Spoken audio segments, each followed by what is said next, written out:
அனைவருக்கும் மாலை வணக்கம். இன்றைய மைண்ட் யுவர் மைண்ட் நிகழ்ச்சிக்கு உங்களை வரவேற்பதில் மகிழ்ச்சி கொள்கிறேன். அனைவரையும் அன்புடன் வரவேற்கிறேன். இன்றைக்கு சண்டே. நம்ம எப்பயுமே நிகழ்ச்சி வைக்க மாட்டோம். இடையில நம்ம நிகழ்ச்சி வைக்காததுனால இன்னைக்கு எனக்கு கொஞ்சம் நேரம் கிடைச்சதுனால நிகழ்ச்சி வச்சிடலான்னு திட்டமிட்டேன். அதுல சிவகுமார் சார் கதை சொல்றாரு. அவர் நேத்துக்கே திட்டமிட்டோம். நேத்துக்கு எனக்கு ஓய்வாயில்லை. அதனால இன்னைக்கு பிளான் பண்ணி திட்டமிட்டாச்சு.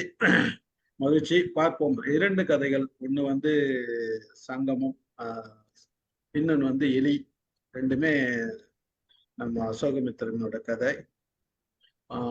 பார்ப்போம். அசோகமித்திரனோட கதை இது வரைக்கும் நம்ம தளத்துல சொல்லலன்னு நினைக்கிறேன். எதுவும் சொல்லலன்னு நினைக்கிறேன். சார் ஒரு தடவை ஒரு ஆள் இது வாங்கிட்டு போனாரு.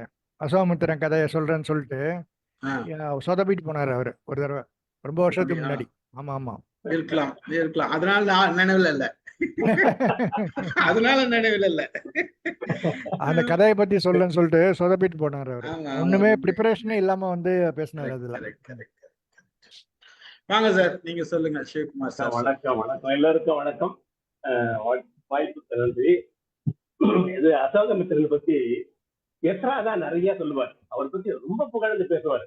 அவருடைய கதைகள் அப்படியே ஊன்றி கவனிச்சு ஒவ்வொன்றும் அப்படியே கதைய எஸ் ராமகிருஷ்ணன் சொல்றத அவர் டாக் நிறைய கேட்டிருக்கேன்.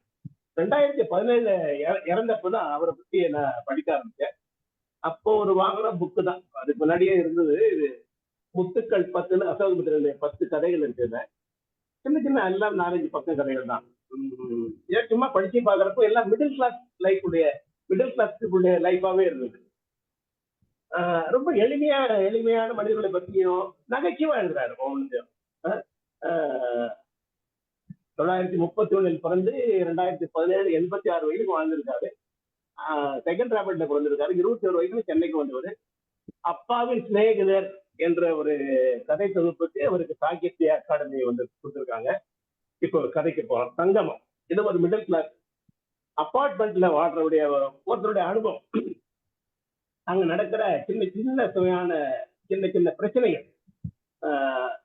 980களில் இந்த டி நகர், சைதாப்பேட்டு, இந்த பக்கம் சின்ன அபார்ட்மெண்ட் வர ஆரம்பிச்சது. அப்போதான் பெருசா வந்திருக்கு. அப்பெல்லாம் ஒரு 1/2 கிரவுண்ட்ல 3/4 கிரவுண்ட்ல ஒரு 3 பிளாட்டு அப்படி இருந்தது. 550-600 ஸ்கொயர் ஃபீட்லயே சின்ன பில்டர்ஸ் கட்ட ஆரம்பிச்சாங்க. அப்படி ஒரு அபார்ட்மெண்ட் தான் என்ன போல ஒரு பெரியவர் 3வது மாடியில் இருக்காரு. எல்லாமே 500-550 square feet single bedroom apartment. Ground floor, first floor, second floor. என்னை போல 75-80 வயசுல ஒரு பெரியவரும் ஒரு மனைவியும் ஒன்று கொடுத்து வந்தாங்க. நடுவில் ஒரு பிளாட் ஓனர், கீழே கிரவுண்ட் ஃப்ளோர்லயும் பிளாட் ஓனர். பெரியவர் மட்டும் வாடகைக்கு இருக்காரு. காலிங் பெல் வந்து நான் எழுந்து போய் வர்றதுக்குள்ள செகண்ட் டைம் காலிங் பெல் வந்து நான் இப்ப இந்த மாதிரி எழுந்து போக முடியும். அதுக்குள்ள என்ன அவசரம், கொஞ்சம் வர்றேன் பார்த்துட்டு போய் பார்த்தா மிடில் பிளாட்ல இருக்கிற அந்த ஓனர் வந்திருந்தார். என்னப்பா என்று கேட்டு, அதாங்க அது சாக்கடை பிரச்சனை. என்ன சாக்கடை பிரச்சனை? கொட்டுறது. என்ன கொட்டுறது? உங்க மேல பாத்ரூம்ல இருந்து சாக்கடை தண்ணி எங்க தலையில கொட்டுதுன்னு. அதான் போன வாரம் தானேப்பா நீ இதை ரிப்பேர் பண்ற சொல்லிட்டு நான் 3 நாள் 4 நாள் அந்த பாத்ரூமையும் அந்த பால்கனியில் இருக்க அந்த பாத்திரம் கழுவுறதுமே யூஸ் பண்ணாம 3 நாள் நான் அடைக்கி வச்சுட்டு உனக்காக ஹெல்ப் பண்ணுனேன். மறுபடியும் கொட்டுறதுன்னா என்ன அப்படின்னா, முதல்ல சொட்டுட்டு இருந்துச்சு, இப்ப கொட்டுறது அப்படின்னா அதுக்கு நான் என்ன பண்ணணும்? இதுக்கு முன்னாடி ஏற்கனவே ஒரு முறை சொன்னேன். நானும் இந்த இடத்துல அந்த என் பக்கத்துல இருக்க அந்த பாத்திரம் கழுவு இடத்துல, துணி துவைக்கிற இடத்துல தண்ணி கழுவி விடுறதுல என்னால் முடிஞ்ச அளவுக்கு ஒரு 4 மூட்டை சிமெண்ட் 6 மூட்டை சிமெண்ட் நான் செலவு பண்ணி ரிப்பேர் பண்ணி வச்சிருக்கேன். அது போதான் சொல்லி மறுபடியும் நீயே உள்பீரைகளை உட்காந்து நீ பண்ணிட்டு இப்போ மறுபடியும் தொட்டது கொட்டுதுன்னு சொல்றேன். நான் என்ன பண்ண முடியும்? நானும் ஒரு டெனன்ட், நீ ஒரு ஹவுஸ் ஓனரு. இல்ல நீங்க தான் உங்க வீட்டு தான் நீங்க மேல தான் நீங்க ரிப்பேர் பண்ணணும். உங்க இதெல்லாம் கொட்டுது. என்னப்பா பேசுற நீங்க வீட்டு கட்டிட்டு சொந்தமா கட்டி நான் வாடகைக்கு இருக்கிறேன். ஏற்கனவே செலவு பண்ணி இருக்கிறேன். நான் ஒரு சொற்ப பென்ஷன்ல நானும் மனைவி மட்டும் குடும்பம் நடத்திட்டு இருக்கோம். உனக்காக நான் கோஆபரேட் பண்ணியிருக்கேன். நீ என்ன சீலிங்ல ரிப்பேர் பண்ண போறது இல்ல 3 நாளா எனக்கு பாத்திரம் கழுவாம துணி துவைக்காம 3 நாளா அவனுக்கு கோஆபரேட் பண்ணி ஹெல்ப் பண்ணிட்டேன். மருந்து சொட்டுதுன்னா நான் என்ன பண்ண முடியும்? அந்த செகண்ட் மிடில் பிளாட்ல இருக்கிற ஓனர் போற மாதிரி இல்லை. உங்களுக்கு எப்படி தண்ணி போயிடும் சார்?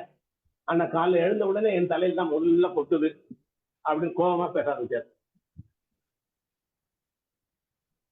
இது அந்த பெரியவருக்கு சம்பந்தம் இல்லாத மாதிரி என்ன பண்ண சொல்றது உள்ள போக ஆரம்பிச்சு. இல்ல நான் பேசிட்டே இருக்க, நீங்க போயிட்டே இருக்கீங்களா? கொஞ்சம் சூட ஆரம்பிச்சு பேச்சு. நான் பேசிட்டே இருக்கேன், நீங்க சொல்லிட்டு போயிட்டே இருக்கீங்களா கேட்காம? என்ன பண்ண சொல்றீங்க நீங்க? திருப்பி திருப்பி என்ன வந்து தொந்தரவு பண்றீங்க? நீங்க ஹவுஸ் ஓனர், நீங்க உங்க வீட்டை நீங்க ரிப்பேர் பண்ணிக்கணும், சரி பண்ணிக்கணும். ஏற்கனவே நான் கோஆபரேட் பண்றேன், கோஆபரேட் பண்ணாத இல்லையே. நீ சொன்னதுனால நான் ஒழிச்சு வைக்கிறதுக்கு இந்த தண்ணி போடுறதுக்கு தண்ணி ஊத்தாம 3 நாள் 4 நாள் இருந்திருக்கேன். நானே செலவு பண்ணிருக்கேன், நீயும் செலவு பண்ணி போகணும்னா நீ வேற யாராவது பில்டர்கிட்ட கம்ப்ளைண்ட் பண்ணணும், வேற யாருக்கு கம்ப்ளைண்ட் பண்ணணும், நீ தான் சரி பண்ணிக்கணும் அப்படின்னு எனக்கு தெரிய சொல்லிட்டே இருக்காரு. அந்த மிடில் அபார்ட்மெண்ட்ல கோவம் அடங்கவே இல்லை. இந்த வயசான பெரியவர் என்ன கோவம் பேசுறாரு பாருங்க, சொல்ற பேச்சு கேட்க மாட்டேங்கிறாரு அப்படின்னு அந்த அந்த பெரியவர் மேலேயே அவர் கோவம் வரும். அவர் சொல்லிட்டார், கட் அண்ட் ரைட்டா சொல்லிட்டார், நான் வாடகைக்கு இருக்கிறவன், நீங்க எல்லாம் சொந்தக்காரங்க, நான் மாசம் மாசம் வாடகை கொடுக்கறதே எனக்கு சிரமப்பட்டு இருக்கிறேன். இதுல என்ன போய் ரிப்பேர் பண்ணுன்றா என்னால ஆகிற காரியம் இல்லை, நீங்க வேற எங்கேயாவது போய் பாத்துங்க, வேற ஏதாவது பண்ணிக்கங்க அப்படின்னு சொல்லிட்டார். ரொம்ப நீங்க ரொம்ப ப்ரெஸ் பண்ணீங்கன்னாக்கா இந்த வீடு கட்டி கொடுத்தவங்க அமெரிக்கா போயிட்டாங்க. கட்டி முடிச்சதோட சரி அவங்க அமெரிக்கா போயிட்டாங்க. அவங்களுக்கு எழுதி கேட்டு லெட்டர் போட்டு அவங்களுக்கு எவ்வளவு செலவாகும் சொல்லுங்க, கேட்டு வாங்கி உங்களுக்கு தர்றேன், நீங்க பண்ணிக்கோங்க அப்படின்னு சொல்லிட்டு பேசாம அவர் போயிட்டார். சார் என் தலையில கொட்டு சார் திருப்ப விடுறான். மறுபடியும் நிக்கிறான், என் தலையில உங்க வீட்டு சாக்கடை தண்ணி கொட்டு சார் நிக்கிறான். நீ உன் கீழே இருக்க தலையில கீழே இருக்கிறானு அவன் தலையில போய் கொட்டு போக அவர் திரும்பி போக ஆரம்பிச்சார். இப்படி வார்த்தை சூடாக மிடில் கிளாஸ் மிடில் அபார்ட்மெண்ட்ல இருக்க அந்த ஓனர் கீழே போறாரு. அவங்க வைஃப் அவங்களுக்கு பிடிக்கிறாங்க. என்ன சொல்லிட்டு வந்தீங்களா, ரிப்பேர் பண்றேன்னு சாரா, விடாதீங்க அவர் தான் பண்ணணும் அப்படின்னு அவங்க வைஃப் அவர் பிடிச்சி வாட்டுறாங்க. கொஞ்சம் இரு அப்படின்னு சொல்லிட்டு வந்திருக்காரு. இப்போ அவருக்கு கொஞ்சம் உரைக்குது. அவர் என்ன பண்ணுவாரு, வாடகை தானே இருக்காரு, நம்ம தானே ரிப்பேர் பண்ணணும் அப்படின்னு அந்த அம்மாவுக்கு கோபம் வருது. நாமளே தண்டை ஆகணுமா எதுக்கு எடுத்தாலும், அவங்கள பண்ண சொல்லுங்க, நீங்க மாசம் போய் நிக்காதீங்க அப்படின்னு கொண்டாட்டி அந்த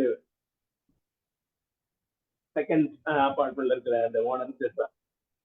என்ன தண்டங்களை சொல்லி என்ன செஞ்சுட்டு இருக்க, தண்ணிக்கு சொத்துது பார்க்கணும்ல, பில்டர் கிட்ட கம்ப்ளைண்ட் பண்ண முடியுமா? பில்டர் போனாக்கா அவன் எங்க கட்டிட்டு போயிட்டு எப்போ படத்தை வாங்கி செட்டில் பண்ணிட்டு போயிட்டான். இதை என்ன பண்ண சொல்ற, கொஞ்சம் வெயிட் பண்ணு, லீவு நாள்ல நான் மறுபடியும் ஒரு பிளம்பர் கூப்பிட்டு ரிப்பேர் பண்றேன் அப்படின்னு இப்போ வைஃபை சமாதானப்படுத்த வேண்டியதா போச்சு அவனுக்கு. தினமா அவங்க 2 பேரும் வேலைக்கு போறவங்க. காலைல 7 மணிக்கு அந்த 7-8 வயசு பையன் 7ஆம் கிளாஸ் படிக்கிற பையனை ஸ்கூலுக்கு அனுப்பிட்டு அந்த அம்மா வேலைக்கு போனோம், இவரும் போனோம். அது வரைக்கும் அந்த தண்ணி சொட்டுறது ஒதுங்கி இருந்து சமாளிச்சுட்டு இருக்காங்க. சரி சனி ஞாயிறு எதை பண்ணிடுன்னு சொல்லிட்டு ப்ராமிஸ் பண்ணிட்டு போறாங்க. இப்போ மறுபடியும் அதுக்கு பிளான் எல்லாம் போடுறாங்க. பிளம்பிங் எவ்வளவு செலவாகும் அவ்வளவு செலவாங்க. அந்த மாதிரி கோவம் வருது, இவ்வளவு செலவு பண்ணி நான் பண்ணணுமா அப்படின்னு. பண்ணிதான் ஆகணும். தண்டங்கள்லாம் சொல்லாத, நம்ம வீடு தண்ணி சொட்டுது மேல சொட்டுதுன்னா அவர் ஒண்ணும் பண்ண முடியாது, நான் நல்லா பிளம்பர் கூப்பிடுறேன், பிளான் போடுறேன், எஸ்டிமேட் போடுறேன், நம்ம செலவு பண்ணிட்டு கேட்டு வாங்கலாம்னு அவர் முடிவு போடுறாரு.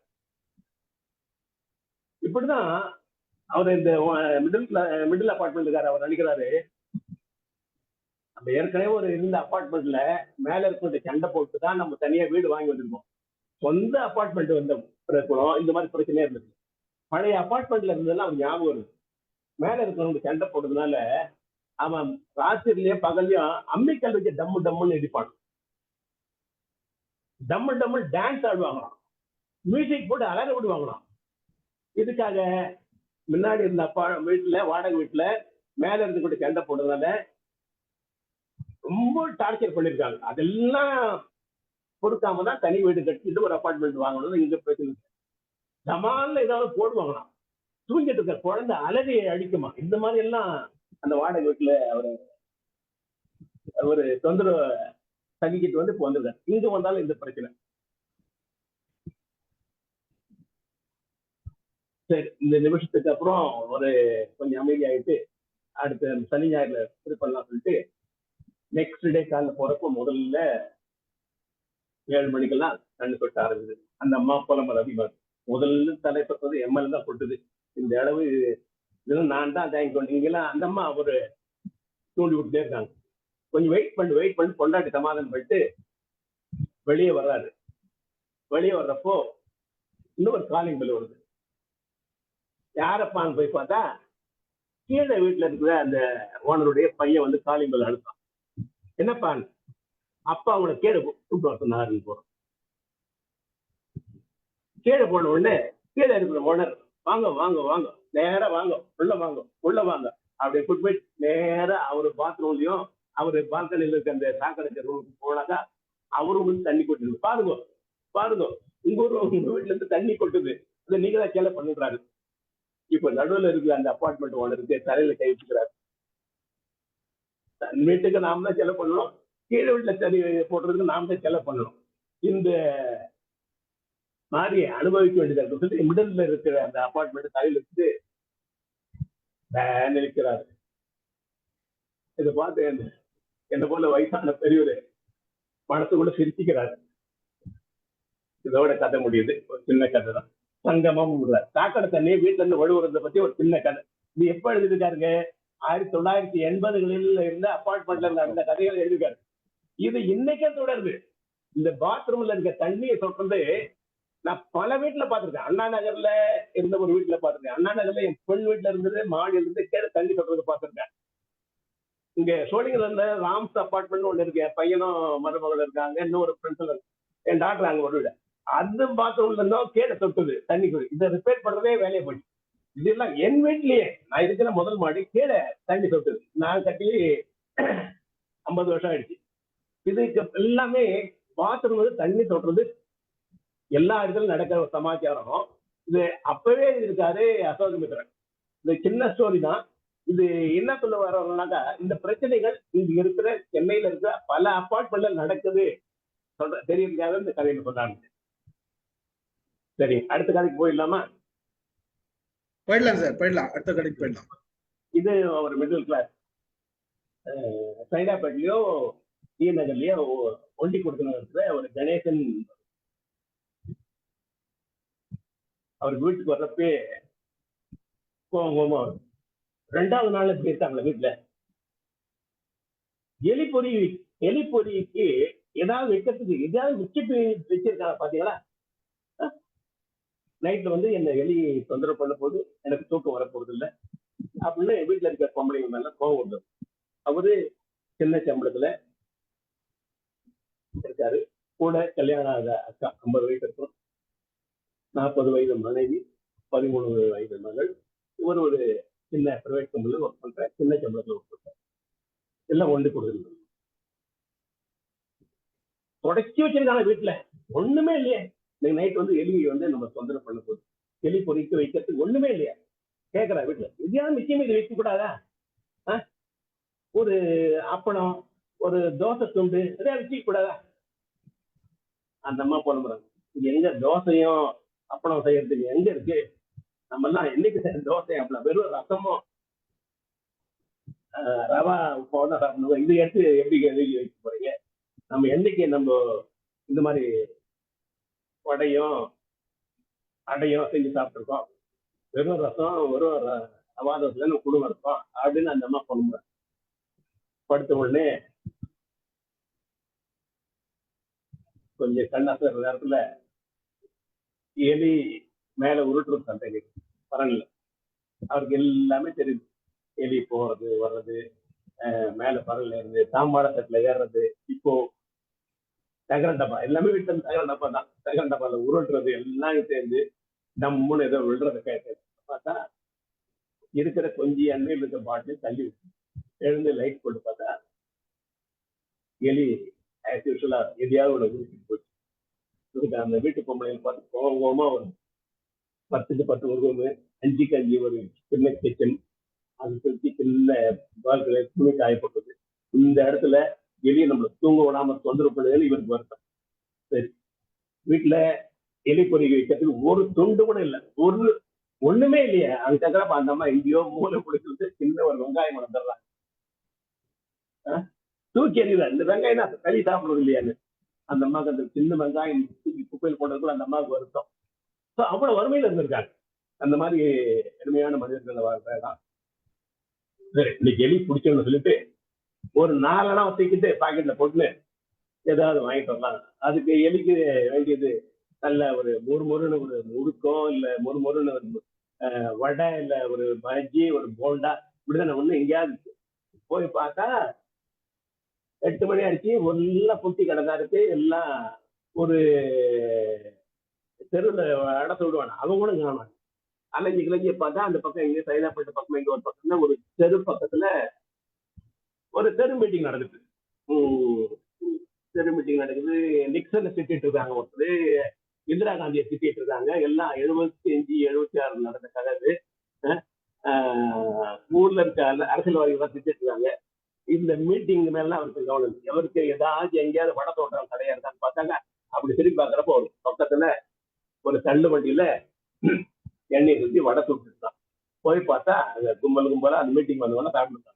எல்லாம் மிளகா பஜ்ஜி தான் போட்டுருக்காங்க. இவருக்கு வேண்டியது 4 அணாவுக்கு வேண்டிய வடை. அவன் 10, 15 வாங்கிட்டு இருக்கான். உங்களுக்கு என்ன சார் வேணும்னு கேட்கறாரு அந்த வடை சொல்றது. வடை வேணுமான்னு கேட்கறாரு. எத்தனை வடைன்னு கேட்கறான். 2 வடை வேணும்னு கேட்கறாரு. ஒரு மாதிரி பார்த்துட்டு கொஞ்சம் வெயிட் பண்ணுங்க, மிளகா பஜ்ஜி தான் நிறைய ஆர்டர் சொல்லி மிளகா பஜ்ஜியா போட்டு 2 பேரும் 3 வரை போட்ட பிறகு சரி வடையா சாப்பிடுங்க யாரா இருக்கான்னு பார்த்து வடை போட்டு கொடுக்குறாரு. 4 அணாவுக்கு 2 வடை சோட கொடுக்குறாரு. அது தினத்தந்தி பேப்பர்லயே மாலை வளர் பேப்பர்லயே எல்லாம் எழுதி வீட்டுக்கு எடுத்து வர்றாரு. சோட